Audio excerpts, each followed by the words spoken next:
Hello everyone welcome back to my channel history and history. तो पिला माने आज आम आलोचना करवा +3 5th semester core paper XIII जो पेपरटा रही तुम history of India B third आई 1857 रु 1950। एथर आम आज गोटे लंग क्वेश्चन आलोचना करवा। तो लंग क्वेश्चनटा तुम यूनिट 2 रु यूनिट 2 रु कौन ना जो देई नेशनलिज्म से आज आम आलोचना करवा political ideology and organisation formation of INC. तो आमर पूरा फोकस रही फॉर्मेशन ऑफ आईएनसी। आईएनसी कहले इंडियन नेशनल कांग्रेस जे इंडियन नेशनल कांग्रेसटा 1885 रे केमिति क्रिएट हैला कहार अवदान थिला एटा आगो को केमिति गला एक्सट्रीम से मॉडरेट केमिति पार्टिसिपेट कले पूरा डिटेल्स रे आज हम एटा को आलोचना करबा। एटा तुम 5 मार्किया लंग क्वेश्चन आसले तुम लिखिबो एवं 8 मार्किया लंग क्वेश्चन आसले मध्य तुम एटा को लिखिबो। तो चलो देरी न करिक वीडियोटा को स्टार्ट करबा। तो फर्स्ट देखो पिला माने इंट्रोडक्शन ने कौन लिखिबो ना 19 शताब्दी शेष भाग में भारतीय मानक मध्य जातीयतावाद चेतना जागरण घटिला। ये जो 19 शताब्दी बेलू जितेबाला ब्रिटिशर माने आमको शोषण करने स्टार्ट करते माने शोषण करुले से समय आमर कौन है ना भारतीय मानक मध्य गोटे जातीयता भावर चेतना जागृत है। ब्रिटिश सरकार को शोषण एवं अत्याचार विरुद्ध में स्वर उत्तोलन करने एक सर्वभारतीय स्तर राजनैतिक संगठन आवश्यकता पड़ा।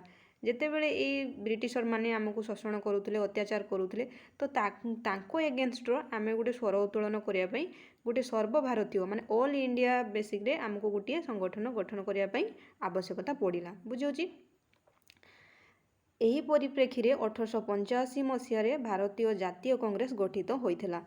तो ये जातीय कांग्रेस गठन होबार कारण कौन देला ना जितेबाला आमको ब्रिटिशर माने शोषण करुले अत्याचार करुले से ही समय आम गोटे सर्वभारतीय स्तर में गोटे संगठन नीड कलु आम चाहिलु कि आम गोटे संगठन करवा एवं ब्रिटिशर को एगेन्स्ट स्वर उत्तोलन करवा जोटा कि 1885 मसीह भारतीय जातीय कांग्रेस बोली गठन होता जहाँ परवर्ती समय भारत स्वाधीनता संग्राम में मुख्य माध्यम साजिला। ये जो 1885 जातीय कांग्रेसटा स्टार्ट है यहीटा 1947 बेलू आमर कौन हम ना स्वाधीनता संग्राम माने मुख्य स्रोत बा माध्यम साजिब। बुझी यही 1885 कतरू नहीं केते तुम फेज आसो देखो 1885 कतरू नहीं एक्सट्रीम आसवे मॉडरेट आसवे एवं विभिन्न प्रकार non cooperation movement civil disobedience movement सब स्टार्ट हो बुझे। तो आम इंट्रोडक्शन ने कौन आलोचना कलु जे किभली भाव में आमर कांग्रेसटा क्रिएशन है कौथिपाई आम कांग्रेसटा को गठन कलु। तो एतिक जिन समस्त को मन थी जेहेतु ब्रिटिशर माने आमको अत्याचार करुले शोषण करुले तो तांकरी एगेन्स्ट आम गोटे स्वर उत्तोलन करने सर्वभारतीय स्तर में गोटे गठन आवश्यकता कलु जो राजनैतिक संगठनटा केबे क्रिएट होता 1885 रे जार ना थिला कौन भारतीय जातीय कांग्रेस एवं ये भारतीय जातीय कांग्रेस आस्ते आस्ते कौन है ना स्वाधीनता संग्राम मुख्य भूमिका ग्रहण कला।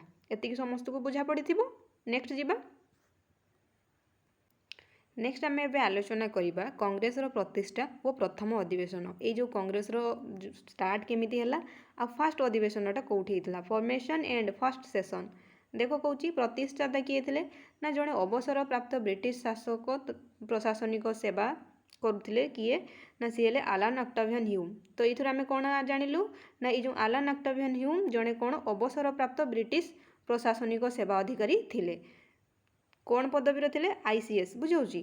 तो ये आलान ऑक्टावियन ह्यूम को द्वारा भारतीय जातीय कांग्रेस गठन करिबारे मुख्य भूमिका ग्रहण करिथिला। बुझे आम मैंने चाहूलु जे आम जो संगठनटा तैयारी से जड़े ब्रिटिशर रहती जहाँफल कि कौन हम ना ब्रिटिशर माने एटा को अवॉइड करें ना से आम ये आलान ऑक्टावियन ह्यूम को चूज करूँ जे तांको एथर माने रखापी कांग्रेस बुझे जिन गुड़ाक बुझे आस्ते आस्ते करी। तो जापर क्या द्वारा गठन है कांग्रेस ना आलान ऑक्टावियन ह्यूम। आलान ऑक्टावियन ह्यूम किए थे ना सी जड़े अवसर प्राप्त ब्रिटिश प्रशासनिक सेवा अधिकारी थे जे कि जड़े ICS पदवी थे बुझे। नेक्स्ट देखा एबे आम आलोचना करवा जे तुम यहाँ कौ जगार स्टार्ट होता। देखो कौच समय और स्थान कौन थी स्टार्टिंग आम देखुचे जेटा तुम 1885 मसीहा डिसेम्बर 28 रु 31 पर्यंत बॉम्बे जोटा कि बर्तमान मुंबई रे गोकुल दास तेजपाल संस्कृत कॉलेज रे तुम यही ऐतिहासिक अधिवेशन संगठित होता। तो ये जो 1885 जातीय कांग्रेस गठन है तो यहाँ कौटी होता ना यहाँ तुम बॉम्बे जोटा कि वर्तमान मुंबई आम कहूँ जो से कॉलेजटा ना भी बेले बेले आसी जाए कौ कॉलेज ना गोकुल दास तेजपाल संस्कृत कॉलेजर यही ऐतिहासिक अधिवेशन तुम स्टार्ट होता जातीय कांग्रेस आरंभ होता। तो जातीय कांग्रेस केबे आरंभ होता रे 1885 डिसेम्बर 28 कौटी ना गोकुल दास तेजपाल संस्कृत कॉलेज बुझाऊँगी ये मन रखिबो।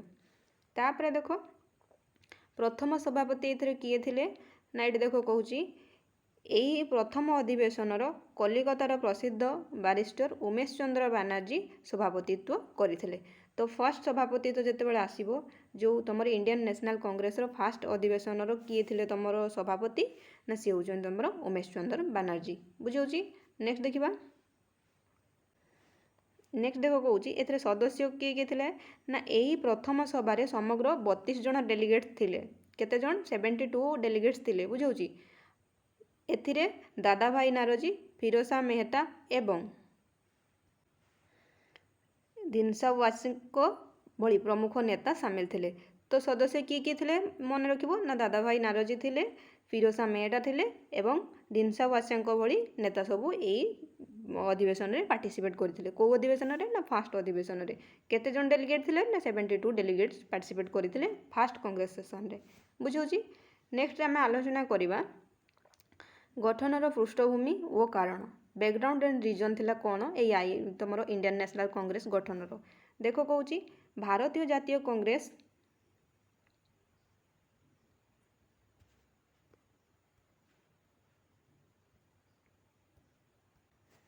ये जो भारतीय जातीय कांग्रेस हठात गठन हो नाला यह पछरे थिला केतेक मुख्य कारण ये जो 1885 आमे देखुचे जे आईएनए गठन है यहाँ गोटे हठात हो जाई नथिला आपाई बहुत गुड़िए कारण थिला कौन कौन कारण थिला ताकू आमे एबे टिके टिके आलोचना करिबा।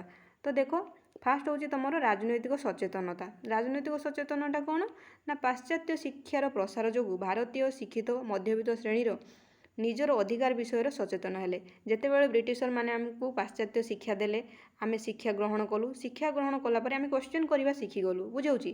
तो यही जो शिक्षा ग्रहण कले मध्यवित्त श्रेणीर लोक मैंने से अधिकार विषय जानिले सचेतन हेले एवं समस्ते जानिले जे ब्रिटिशर माने आमको शोषण करुछंती बुझाऊँगी। तो ये पाश्चात्य शिक्षा फल आम देहरे जागरण सृष्टि है आम मान भितर खासकर मध्यवित्त श्रेणी मध्य कहीं सब श्रेणी लोक तो पाठ पढ़ी पार ना मध्यवित्त श्रेणी लोक मैंने पाठ पढ़ी पारे। तापर देख कहूँ पूर्ववर्ती संगठन गुड़िकर प्रभाव ये जो कांग्रेस आईएनए तुम जो इंडियन नेशनल कांग्रेस आईएनसीटा ये जो मु बार बार आईएनए कहूँ इंडियन नेशनल आर्मी ये जो आईएनसीटा क्रिएट हवा पूर्व बहुत गुड़िए तुम संगठन तैयारी होता पूर्व किंतु सेटा ऑल इंडिया बेसिक नाला सेटा रिजनाल थिला बॉम्बे किसी संगठन थिला पुणे किसी संगठन थिला ये सेगुड़ा जेहेतु रिजनाल थिला तो सेगुड़ा को ब्रिटिश गवर्नमेंट सेगुड़ा को माने हल्कार नौला जितेबले तुम कांग्रेस गठन है ब्रिटिश गवर्नमेंट भी जानिला जे भारतीय मानक मध्य यूनिटी आसिलानी। तो देख ये कहूँ जे पूर्व संगठन गुड़िकर प्रभाव कौन ना कांग्रेस पूर्वर इंडियन एसोसिएशन एवं पूना सार्वजनीन सभा भली आंचलिक संगठन गुड़िक काम करुथिले मध्य सर्वभारतीय प्रभाव नथिला। ये जो आम आलोचना कलु जे ईस्ट इंडिया एसोसिएशन पूना सार्वजनीन सभा एवं आंचलिक जो गठन गुड़िक तैयारी होता सेगुड़ा गठन होते तार कौन प्रभाव सर्वभारतीय स्तर में पड़ नाला बुझाऊँगी जहाँफल कि आमको कांग्रेस दरकार पड़ा एमती नुहे कि आम कांग्रेस पूर्व कौन संगठन करूँ तुम देखिल जे तुम इंडियन एसोसिएशन तैयारी होता पूना सार्वजनिक सभा स्टार्ट होता किंतु एगुड़ा जेहेतु रिजनाल बेसिक रोला तो यहाँ ब्रिटिशर माने सेतिकी इंपोर्टाट दौनथिले से आम डिमांड कलु कौन गोटे ऑल इंडिया संगठन आमको दरकार यही पॉइंटा को भी तुम दब जिते लिखिब। तापर देख कहूँ लॉर्ड लिटन को जनविरोधी नीति ये जो लॉर्ड लिटन आसिले तांकर किछिटा पदक्षेप आमको पसंद है ना कौन कौन ना देख ब्रिटिश वाइसरॉय लॉर्ड लिटन को तुम वर्नाकुलर प्रेस एक्ट संवादपत्र उपरे जो कटकणा लगेले एवं आर्म्स एक्ट भारतीय मध्य असंतोष बढ़ाई देथिला। ये जो बर्लाड थिले तुमर किए ना सी होउचंती लॉर्ड लिटन सी फर्स्ट कौन कले जे प्रेसटा को आगे कटकणा लगेदेले जे कौन सी लोक बिना परमिशन रे ब्रिटिशर को बिना परमिशन रे कौन सी तुम छपे पारिबनी कागज न्यूज पेपर आउ गोटे आसला कौन आर्म्स एक्ट जे कहारी पाखरे आर्म्स रहिबो नाही बोली घोषणा करदेले बुझे। এইটা হচ্ছে ইন্ডিয়ান ন্যাশনাল কংগ্রেসর মেନ୍ পয়েंट যেটা ସମସ୍ତେ କୁହନ୍ତି ନାହିଁ କିନ୍ତୁ ମୁଁ ଏଥିରେ ଆଡ଼୍ କରିଛି ଏଇଟାକୁ ତୁମେ ପଢ଼ିବ ଆଉ ମନେ ରଖିବ। ଏଇଟା କ'ଣ ନା safety valve theory. Safety valve theory କ'ଣ ତୁମର ତ ଇଣ୍ଡିଆନ୍ ନ୍ୟାଶନାଲ କଂଗ୍ରେସ ଯେଉଁ ହେଲା ଆଇଏନ୍ସି ଆର ମେନ୍ ହେଉଛି କ'ଣ ନା ସେଫ୍ଟି ଭଲ୍ଭ ଥିଓରି। এই ଥିଓରିଟା କ'ଣ ନା କେତେକ ଐତିହାସିକ ମତରେ ବ୍ରିଟିଶ ସରକାର ଭାରତୀୟଙ୍କ ମଧ୍ୟରେ ବଢ଼ୁଥିବା ଜନସନ୍ତୋଷ ଏବଂ ଆଉ ଏକ ବିଦ୍ରୋହକୁ ଏଡ଼ାଇବା ପାଇଁ ଆଲାନ୍ ଅକ୍ଟାଭିଆନ୍ ହ୍ୟୁମ୍ଙ୍କ ଜରିଆରେ ଏହି ସଂଗଠନ ଗଢ଼ିଥିଲେ ଯାହାଦ୍ୱାରା ଭାରତୀୟମାନେ ଶାନ୍ତିପୂର୍ଣ୍ଣ ଭାବରେ ନିଜର ଦାବି ଉପସ୍ଥାପନ କରିପାରିବେ। ତ ସେଫ୍ଟି ଭଲ୍ଭ ଥିଓରି କ'ଣ ବୁଝିଲ ତମେ ସମସ୍ତେ ଜାଣିଥିବ ସିପାହୀ ବିଦ୍ରୋହ ଗୋଟେ ହେଇଥିଲା। ସିପାହୀ ବିଦ୍ରୋହ ଯେତେବେଳେ ବ୍ରିଟିଶରମାନେ ଦେଖିଥିଲେ ତ ସେମାନେ ଚାହୁଁଥିଲେ ଯେ ଏଇ ସିପାହୀ ବିଦ୍ରୋହ ଭଳିଆ ଆଉ କୌଣସି ଗୋଟେ ବଡ଼ ବିଦ୍ରୋହ ନ ହଉ। ତ ଯେହେତୁ ସେମାନେ ଜାଣିସାରିଥିଲେ ଯେ ଇଣ୍ଡିଆନମାନଙ୍କ ଭିତରେ ୟୁନିଟି ଆସିଲାଣି, ସ୍ୱର ଉତ୍ତୋଳନ କରିବା ସେ ଷ୍ଟାର୍ଟ କଲେଣି, ସେଥିପାଇଁ ଯେତେବେଳେ ଆମେ ଚାହିଁଲୁ ଗୋଟେ ଅଲ୍ ଇଣ୍ଡିଆ ଆସୋସିଏସନ୍ ଗଢ଼ିବା ପାଇଁ ତ ସେତେବେଳେ ବ୍ରିଟିଶରମାନେ କ'ଣ କଲେ ନା ପରମିସନ୍ ଦେଇଥିଲେ ଏବଂ ଆଲାନ୍ ଅକ୍ଟାଭିଆନ୍ଙ୍କ ଜରିଆରେ ଏହି ସଂଗଠନଟା ଗଢ଼ିବା ପାଇଁ ଦେଇଥିଲେ।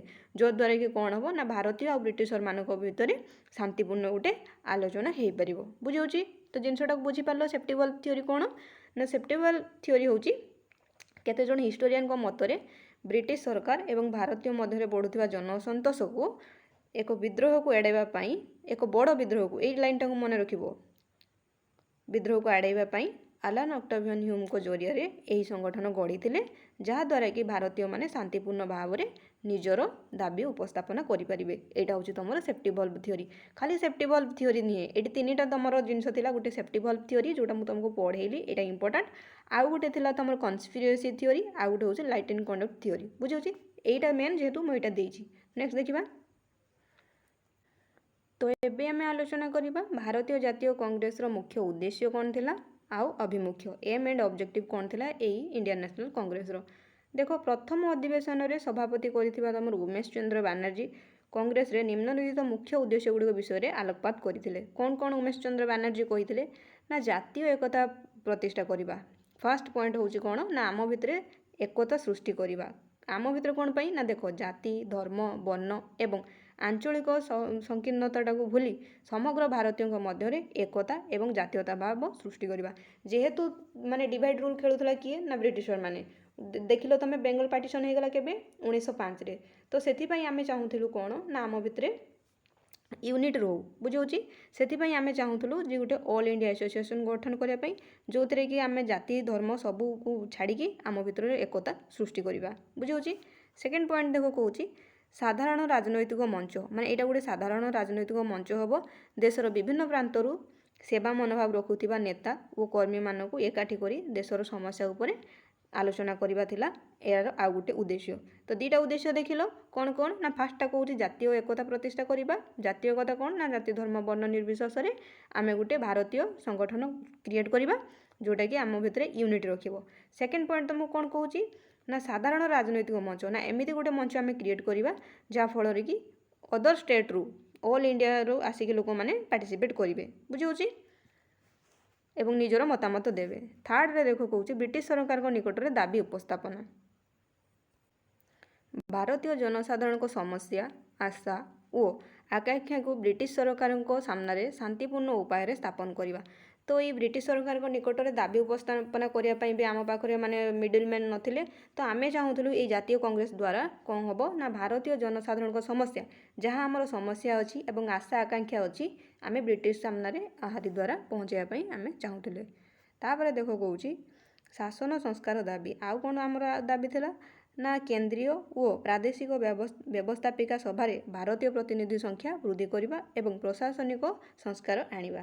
ଆମେ ଚାହୁଁଥିଲୁ ଯେ ଏଇ ଯେଉଁ କେନ୍ଦ୍ର ଏବଂ ପ୍ରଦେଶରେ ଯେଉଁ ବ୍ୟବସ୍ଥାପିକା ସଭା ଗୁଡ଼ା ଅଛି ସେଇଥିରେ କ'ଣ ହେବ ନା ଆମ ପ୍ରତିନିଧି ମାନେ ଇଣ୍ଡିଆନ୍ ମାନଙ୍କୁ ଚାନ୍ସ ଦିଆଯାଉ।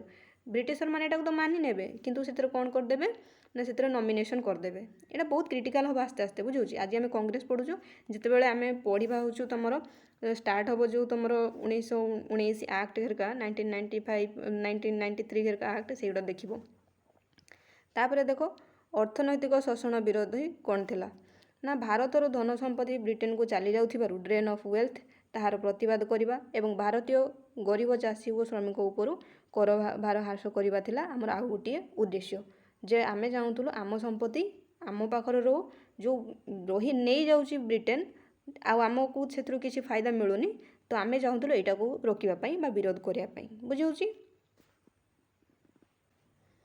ଲାଷ୍ଟରେ କନକ୍ଲୁଜନ୍ ପିଲାମାନେ ଆମେ ସବୁ ଆଲୋଚନା କଲୁ ଉଦ୍ଦେଶ୍ୟ କ'ଣ ଥିଲା, ଅବଜେକ୍ଟିଭ୍ କ'ଣ ଥିଲା, କ'ଣ ପାଇଁ ଗଠନ ହେଲା, କିଏ ପାର୍ଟିସିପେଟ୍ କରିଥିଲେ। ଏବେ କନକ୍ଲୁଜନ୍ ମୁଁ ସବୁବେଳେ କୁହେ ତୁମେ ତୁମ ଭାଷାରେ ଲେଖିବ, ତୁମେ ଯାହା ବୁଝିଲ ଯାହା ପଢ଼ିଲ ସେଇଟା ତୁମ ୱେରେ ଲେଖିବ।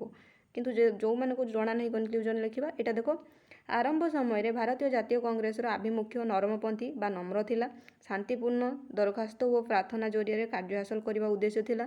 କିନ୍ତୁ ସମୟକ୍ରମେ ଏହା ମଧ୍ୟରେ ଚରମପନ୍ଥୀ ଭାବଧାରା ପ୍ରବେଶ ଘଟିଲା ଏବଂ ପରବର୍ତ୍ତୀ ସମୟରେ ମହାତ୍ମା ଗାନ୍ଧୀଙ୍କ ନେତୃତ୍ୱରେ ଏହା ଏକ ବିରାଟ ଗଣ ଆନ୍ଦୋଳନରେ ରୂପ ନେଲା ଏବଂ ଭାରତକୁ ସ୍ୱାଧୀନତା କରିବାରେ ମଧ୍ୟ ସଫଳ ହୋଇଥିଲା। ତ ଷ୍ଟାର୍ଟିଂର ଏଇ ଯେଉଁ ଥିଲା ଆମର ଇଣ୍ଡିଆନ୍ ନ୍ୟାସନାଲ୍ କଂଗ୍ରେସଟା କ'ଣ, ଏଇଟା ଗୋଟେ ଶାନ୍ତିପୂର୍ଣ୍ଣ ଥିଲା ଯେ ଆମେ ପ୍ରେୟାର କରିବୁ, ପିଟିସନ୍ ଦେବୁ ବୋଲି ଆମେ ଚାହୁଁଥିଲୁ। ଯେମିତିକି ଏଠି କହିଲା ଶାନ୍ତିପୂର୍ଣ୍ଣ ଦରଖାସ୍ତ ପ୍ରାର୍ଥନା ଜରିଆରେ ଆମେ ଆମ କାର୍ଯ୍ୟ ହାସଲ କରିବା ଲକ୍ଷ୍ୟ ଥିଲା।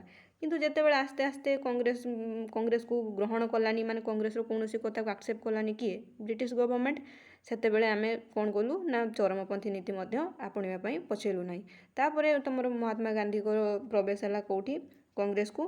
ସେତେବେଳେ କ'ଣ ହେଲା ନା ଗଣ ଆନ୍ଦୋଳନରେ ଏଇଟା ପରିଣତ ହୋଇଗଲା। ବିଭିନ୍ନ କୋଣ ଅନୁକୋଣରୁ ଲୋକ ଆସିକି ଯୋଡ଼ି ହେଲେ କଂଗ୍ରେସରେ ଏବଂ ସର୍ବୋପରି ଶେଷରେ କ'ଣ ହେଲା ନା ଏଇ ଆନ୍ଦୋଳନଟି ତୁମର ଭାରତୀୟ ସ୍ୱାଧୀନତା ସଂଗ୍ରାମରେ ମଧ୍ୟ ଏଇ ଇଣ୍ଡିଆନ୍ ନ୍ୟାସନାଲ୍ କଂଗ୍ରେସର ବହୁତ ଗୁରୁତ୍ୱପୂର୍ଣ୍ଣ ଭୂମିକା ରହିଲା। ବୁଝିହେଉଛି?